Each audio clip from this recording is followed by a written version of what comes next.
और जो शख्स कोई कसूर या गुनाह तो खुद करे लेकिन उससे किसी बेगुनाह को मुतहम कर दे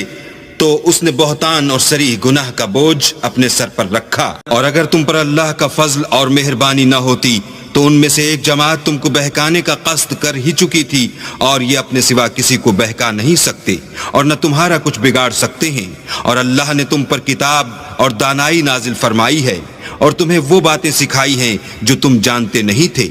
और तुम पर अल्लाह का बड़ा फजल है। उन लोगों की बहुत सी मशवरतें अच्छी नहीं, हाँ उस शख्स की मशवरत अच्छी हो सकती है जो खैरात या नेक बात या लोगों में सुलह करने को कहे, और जो ऐसे काम अल्लाह की खुशनुदी हासिल करने के लिए करेगा तो हम उसको बड़ा सवाब देंगे। और जो शख्स सीधा रास्ता मालूम होने के बाद पैगंबर की मुखालिफत करे और मोमिनों के रास्ते के सिवा और रास्ते पर चले तो जिधर वो चलता है हम उसे उधर ही चलने देंगे और क़यामत के दिन जहन्नम में दाखिल करेंगे, और वो बुरी जगह है।